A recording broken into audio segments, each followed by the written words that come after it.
Kaixo guztioi, gaur proiektu zoragarri batean murgilduko gara, MyBook proiektua. Benetan familiaren historia gordetzeko eta are garrantzitsuagoa dena, belaunaldiak elkarrekin lotzeko modu oso berezia da.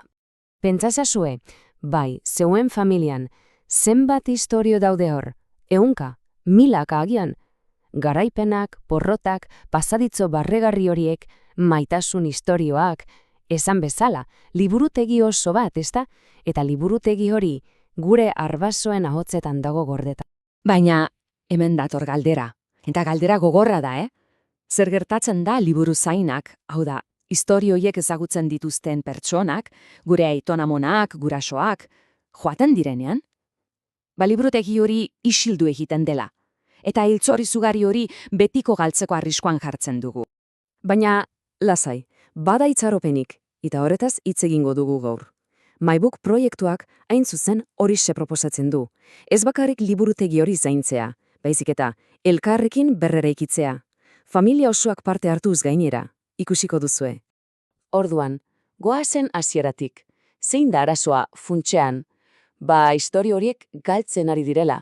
Ziur nago zuetako askok sentitu duzuela hau, belaunaldien arteko distantzia hori handitu ala, kontakizunak poliki-poliki isiltzen doaz.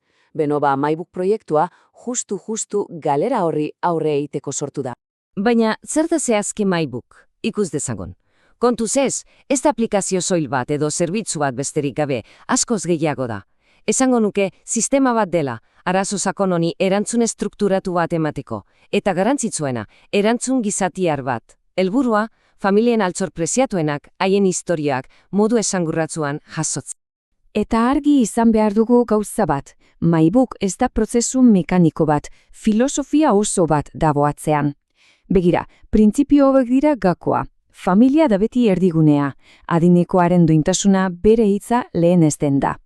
Eta adimen artifiziala? Hori tresna bat da, laguntzaile bat inoiz ez protagonista.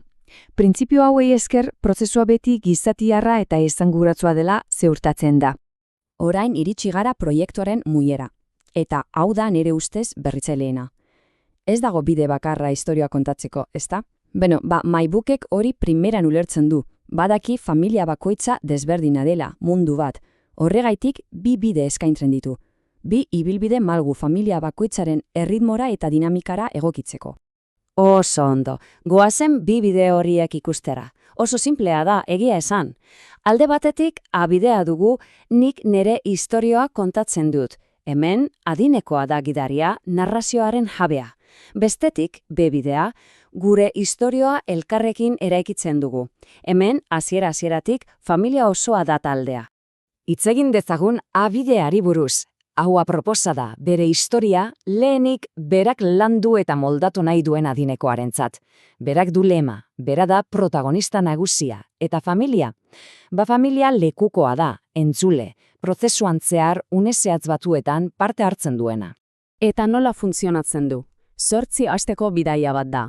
Lehenik, adinekoak bere historiaren zergatia definitzen du, zergatik den garrantzitsua bererantzat.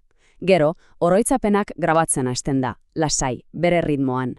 Adimen artifizialak bitartean lan zikina egiten du, transkribatu eta antolatu. Baina laugarren pausoa da magikoa, familiaren aurrerapen zirkuloa. Imagina ezazue, familia elkartu eta adinekoak bere historiaren lehen zirriboroa partekatzen du. Momentu hunkigarria, maitasunez eta errespetuz beterikoa. Baina, eta familiak hasieratik elkarrekin lanerin nahi badu? Horretarako dugu bidea. Hemen filosofia guztiz aldatzen da. Sada ez da pertsona baten proiektua, baizik eta talde osoarena. Gure MyBook elkarrekin eraikitzen dugu lehen minututik. Eta bedira zein ondo pentsatuta dagoen. Rolak banatzen dira, taldelan bat bezala. Adinekoa, noski, historiaren jabea da, beti izango du azken hitza. Baina seme-alaba helduak adibidez, proiektuaren kudeatzaile bihur daitezke. Eta bilobak edo neraberak, haiek dira elkarrizketatzaile eta teknologia dito honenak. Benetako trebetasun truke bat gertatzen da belaunaldien artean. Denbora lerroat ere hori islatzen du. 10 asteko proiektu bat da, mugarri oso argiekin. Lehen astean, adibidez, familia elkartu eta akordio bat egiten du. 3. lehen elkarrizketa saioa. 7. kapitulu bat elkarrekin idazten dute, ikusten, prozesua bera bihurtzen da istorioaren parte, ospakizun bat. Orain, agian pentsatzen ari zarete. Nola kudeatzen da hau guztia? Teknologia segiteko unea da, baina lasai ez da ezer komplikatua. Gakoa da ulertzea teknologia hemen ez dela oztopo bat, baizik eta laguntzaile isil bat, lana errazten diguna. Adibidez, Notebook LM. Pentsa ezazue koaderno digital superadimendun bat dela. Guk historiak ahotsez grabatzen ditugu eta tresna honek tekstu bihurtzen ditu. Baina ez hori bakarrik. Gaiak identifikatzen ditu, ideiak lotzen ditu, funtsean gure pentsamenduak antolatzen laguntzen digu. Eta gero, karakter.ai dugu. Hau beste kontu bat da. Pentsa ezazue laguntzator bat dela, chat bidez hitz egiten duena. Saio batetik bestera, galdera legunak egiten dizkio adinekoari. Eta gogoratzen duzu noiz motako galderak. Oroitzapenak pizteko modu oso atsegin eta segurua da. Ez du inoiz ahulkurik ematen entzun besterik ez. Beraz, ideia argi geratu behar da, ezta? Helburua oso simple da. Adimen artifizialeko tresna hauek laguntza emateko daude adinekoari boterea emateko, agentzia emateko. Inoiz ez, bere ahotsa ordezkatzeko. Kontrola eta duintasuna beti pertsonarena da. Eta horrela iristen gara azken atalera.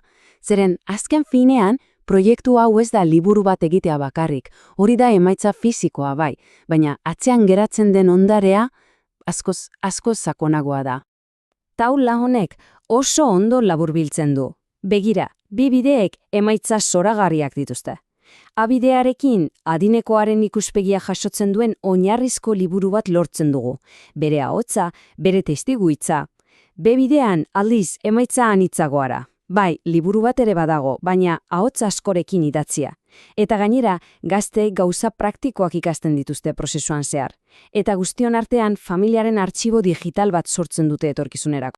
Eta badakizu ezer den honena, sistema guztiz malgoa dela, ez da zurruna. Familia batek adibidez, A bidean az daiteke, agian adinekoa, hasieran erosoago sentitzen delako horrela. Baina konfiantza hartu ala, presentitzen direnean, B bidera pasa daitezke, modu guztiz naturalean. Ikaralerria da. Hau da, niretzat, MyBook proiektuaren benetako onderea. Bai, adineko baten ahotsa betirako gordetzen dugu, eta hori izugarria da. Baina bidean gertatzen dena, are garrantzitsuagoa da. Belaunaldi gazteek empatia garatzen dute. Familiaren harremanak sakontzen dira helburu komun baten inguruan. Finean, historiarekiko lotura bizi bat sortzen da. Eta galdera honekin amaitu nahiko nuke gaurkoan. Zure familian, zein istorio dago kontatzeko zain?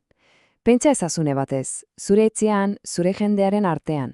Zein ahots, zein istorio, zein altxor dagoen hor, isil-isilik norbaitek kontatzeko, eta agian garrantzitsuagoa dena norbaitek entzuteko zain.